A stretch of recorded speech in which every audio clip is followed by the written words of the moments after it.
Greetings, children of the screen, your friendly neighborhood nerd scum here once again, and welcome to another installment of Carry That Weight, the series where we're going to go by episode through Cowboy Bebop. So today I am joined by... Rosie. Vic. And we're going to be taking a look at the second episode of the series called Stray Dog Strut. Okay, showtime.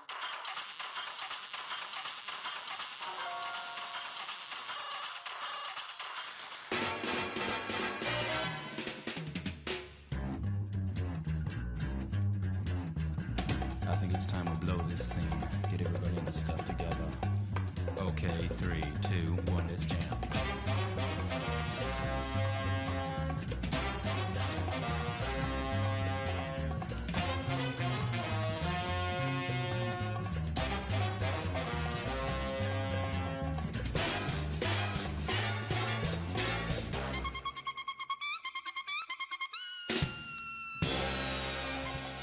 Right on, guys, so Stray Dog Strut is the second episode in Cowboy Bebop, and it is the introduction of Ein, the corgi, to the Bebop crew.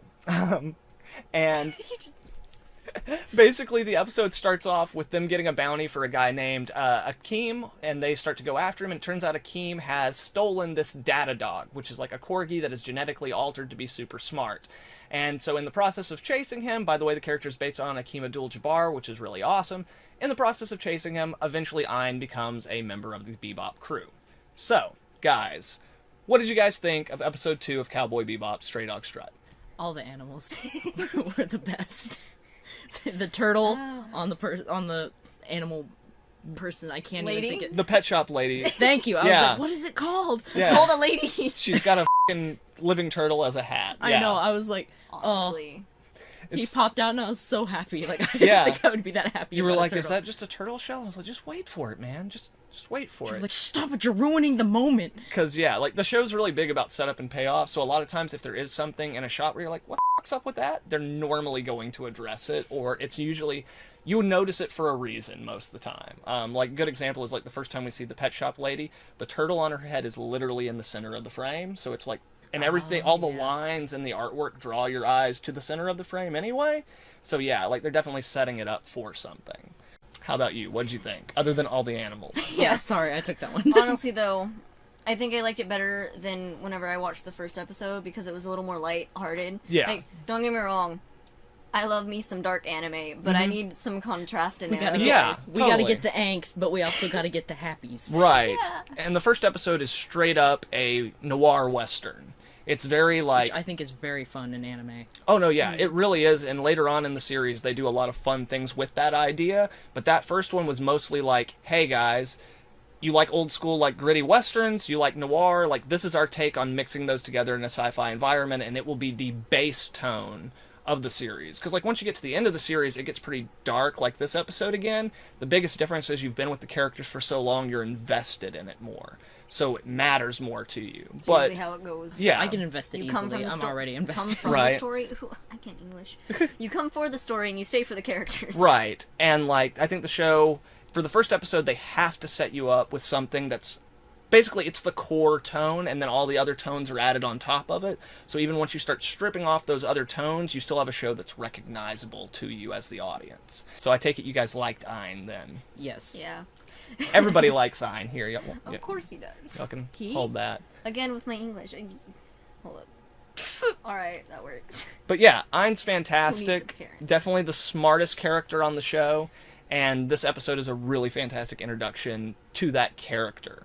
So I know he was hitting all the buttons on the steering wheel. Oh, I was yeah. like, oh dang! It's almost like an Avatar where, like, Ein is a character in the show. In the same way that, like, the animals who are their companions in that show Oh, yeah, they have have to, like, characters, connect, yeah. and they have character arcs. And even Ein has a character arc in this show. It's not as punctuated as a lot of the other character arcs, but yeah, he actually, like, experiences things and changes. You killed him.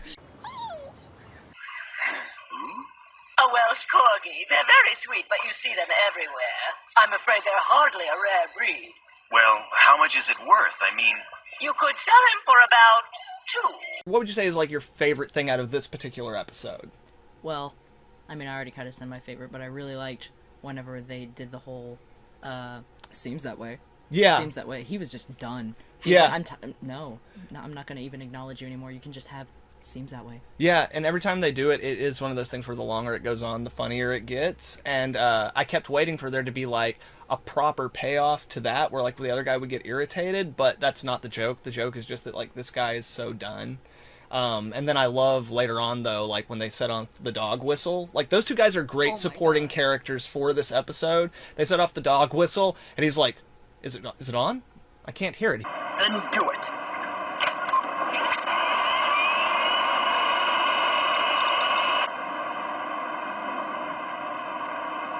Is it on? I can't hear it. It's too high-pitched. Only animals can pick it up. I knew that. I was testing you.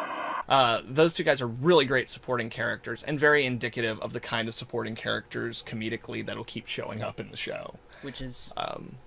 yeah, when the show does comedy, it does it really, really, really well. You can get...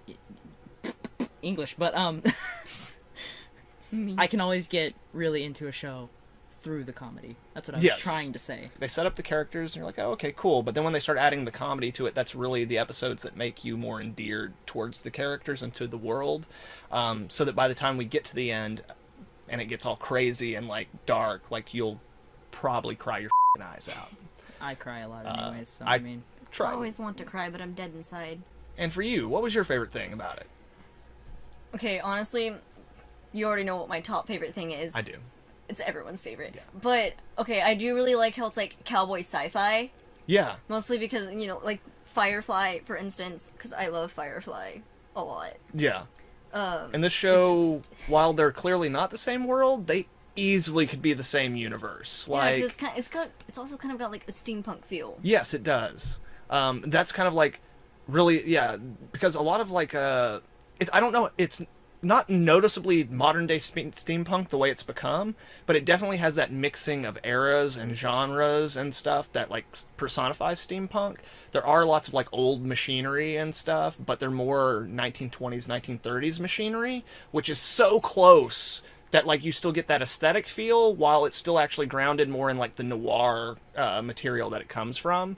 But again, because you're mixing so many things, you still get that steampunk feel from quite a few devices and, like, the way that some of the cities are structured and stuff like that. So, yeah. Yeah. And in general, yeah, I love the style of this movie. You're absolutely right. Like, the mix of the Western sci-fi thing and then all the other tones that they eventually end up adding to it really helps it come together. For me, I have to watch more before I get more invested. Okay, no, yeah, that's but fair. I'm sure I will eventually. I'll be trash for it. Give me a week or so. Yeah, like I was saying, the show progresses. It, like, once it gets going, it really gets going, but it takes its time introducing all the characters and, like, building the world, which is, for some people, it's what makes them stop watching, but I think that, like, if you give it a chance, it really helps your investment and how much you care about these characters in the world. Because it's like they put more effort into it if they do that. They planned this, and, you know, it just... Yeah. Versus... They planned it, they thought it out very well, and, like, it fits together in a way that few shows do. It's not just like, oh, we're going to do this with this episode and then this with that episode and we'll carry on the story points. It's like every episode is building the world slowly, like piece by piece. And, like, it's so well executed, which the American dub really also helps you invest in these characters. Because as I said, I usually try to watch stuff with the Japanese dub or the original dub and the English dub. And the English dub on this one is far superior. And some people might crucify me for that, but I think that is actually the general consensus that this is one of the best English dubs ever. Which again just shows how much care and how much they cared about the show. Huh?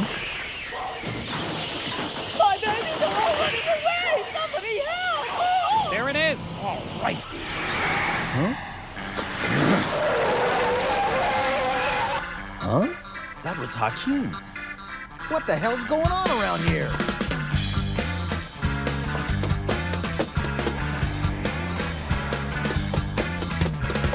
You said you wanted to see Paris, so I took you to the movie, Bon Ami or something French like that. Then you said you...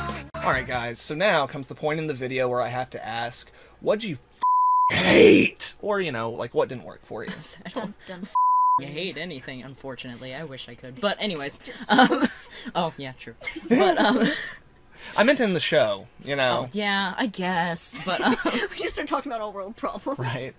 but like for me, it was mainly just the art style. But that's because I'm really it fits well for the show. Like the art style, usually I wouldn't like it because of the art style. Okay. But I still really like the show, even with the art style, because I don't know. Like I said, it fits. Yeah. And it flows well. It meshes. It's Yeah. good. It works out well. And it's also very much a product of its time. Like I think it was like 1996 when the show came out, I think, and like it looks indicatively like anime of that time. Like if you watch Trigun or this or any of the other like bigger, even some of the Gundam stuff from that time, like all the character designs look like Spike Spiegel. They got the same kind of hair. They got the same body build. Luckily, they make him move differently than all those other characters. But like it was the style, and also a lot of the style at the time was this very kind of polished, gritty thing. Where, like, the world looks very vibrant, and the colors, but it also looks, like, dirty and gritty, and it's sometimes a really weird contrast. Like, I think Cowboy Bebop, like you said, does it really well, but other shows like Trigun really struggle with, like, getting that balance between the beautiful, pretty, like, stuff and, like, the gritty kind of Western elements of it. And I'm the same way. Like, there's plenty of shows, specifically like Dragon Ball Z, where like I don't think it's a bad show. I like the story, but the art style just doesn't work for me, and so I can't get into it. And there's other things too where it's just like, that's okay. Yeah, You know? Dragon Ball Z is the same for me though. Like the only reason I can still watch it is because I grew up with it. Yeah. And so it's like I'm used to that. I don't like the style really at all. Right. I'm very big on art style, but I don't know if that's because I like art and drawing, or if it's because I'm just an asshole. Both could be. It's Well, I a mean- 50-50 chance. Well, I mean, like, really, there's no problem with having a preference in art style. Like, most of the time, we're not capable of determining or even, like, changing what makes us aesthetically like something. So, like, I don't, like, you say that, I'm not offended. I love this show. But I'm not offended by, like, the fact that the art style doesn't really work for you. It's just like, you know, like, it's not really your thing, and that's totally fine. Yeah. But, like, again, beyond that, you can still see the quality in the art and the quality in the show beyond that. So yeah, it's like if it's it a good was, sign. If it was a different show with that art style, I wouldn't like it. Right But on. because it's got all of this mixed in with the art style, then like it fits. And like honestly, I wasn't watching it for a long time because of the art style, and I was like, I don't know. Yeah. I don't know. But now that I've watched it, I'm like, okay, I get it. Yeah, and I was actually kind of the same way when I first started watching this show, because when I first started watching this show, I watched almost no anime whatsoever, like very few anime Can't things. relate. At the time, I was very particular about anime, and I think the only anime that I, like, loved at that point was, like, f***ing Akira. And That's even the entire title. f***ing Akira, that's the American title, f***ing Akira. It's a hentai. Yeah. Well, that, and there's also this movie Wicked City, which is crazy, and that's closer to hentai, but there's only one scene of it. So, but there's also there's a spider woman whose vagina is a mouth. It's your worst nightmare. You're gonna get sucked in. And how about you? Was there anything that didn't really work for you? Well, okay, it's kind of early in the series to tell exactly, but I have noticed there's like a few cliche moments, but that's like, you expect that from really old anime. Yeah. I say really old, it's like, it's in the 90s, it's not that old. 2 years younger than I'm me. small. Yeah. No, that's fair, But- and that's kind of a complaint. What were you thinking of specifically? Specifically, I guess, I kind of like, I know this is supposed to be about the second episode. That's okay. We can But- mention it briefly. First, all I remember from the second episode is the dog. But, like, you know, the first episode, I guess kind of like the, like, woman number A that was there. Shush. The senorita? Yeah. Yeah. It was kind of like, oh, you know, main character's bad boy, he's badass. Oh, I'm in love with him. I mean, she died, so I can't exactly say that. Right. But yeah, it is, and yeah, she's definitely one of the examples of a character who could be considered cliche, especially because it seems like a bad version of a Mexican woman, but really it's like the Italian spaghetti western version, where it's basically like an Italian woman playing a Mexican woman. So I definitely see where that can come from, and a lot of people have mentioned that a lot of the things in the show are cliche, but what I would actually say is that, like, the show walks the line between... They do archetypal things. Like, the show is full of archetypes that are then combined trying English is right. great. They're then combined trying to create like a new tone or a new style and kind of fuse those things together. So I would say they walk the line between cliche and archetypal really, really well. You know? Yeah. Like, I wasn't complaining. Yeah.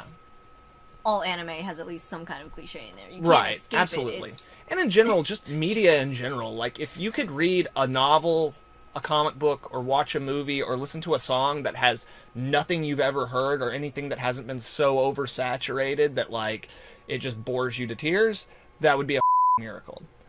Because that's what I keep saying, is that, like, in movies, especially, in anime too, everything that can be done has been done. The only way you can do something new is to try to take things that have been done and try to mix them together in new and fresh ways. And I think Cowboy Bebop was one of the first animes to achieve that in a great way. So there are definitely things that could seem cliche, but when you put it in context of the whole structure, it's just on this side of archetypal as opposed to cliche. But no, I totally get what you're saying. And as you were saying, we're only 2 episodes in, and it's not like a condemnation. It's more that just... it's hard to think of something bad about this episode. Shut up. I'm not in a great mood right now, all right? So guys, I know we've only watched 2 episodes so far, but based on those 2 episodes, what do you think of the show? And then, would you recommend those 2 episodes to the viewing audience? 10 out of 10 would recommend good shit. As the cool kids say, Gucci, you know. Gucci. Yeah. Again, the show's not that far in, and it still hasn't added all the pieces that are going to make Cowboy Bebop what Cowboy Bebop is. But yeah, even based on these 2 episodes, they are, while they have a few flaws in them, they are really entertaining. And what I found is most people, if I can get them to sit down and watch the show, even if it's not the kind of thing they would usually watch, they're normally pretty into it just because the quality of the show is so high. Yeah. So, in closing, yeah, episode 2 is f***ing dope, and we would definitely recommend it, and we enjoyed it.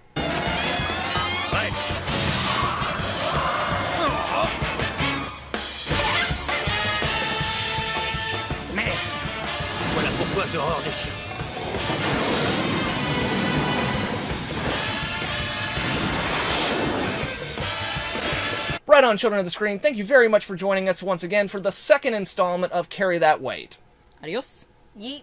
Right on, guys, and if you like this video, please make sure to like and share. Also, if you're not subscribed, make sure to subscribe and hit that little bell so you can get updated on all the dope content we'll have coming out in the future. Furthermore, guys, if you'd like to follow me on Instagram or Twitter, I will have the links for that in the description below. One final time, thank you very much, guys. Hope you all have a good one. Nerd Scum, out. Allez, à bientôt. See you next time. Good night.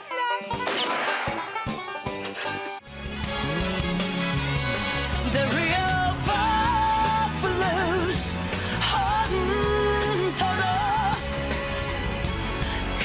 悲しみが知りたいだけ泥の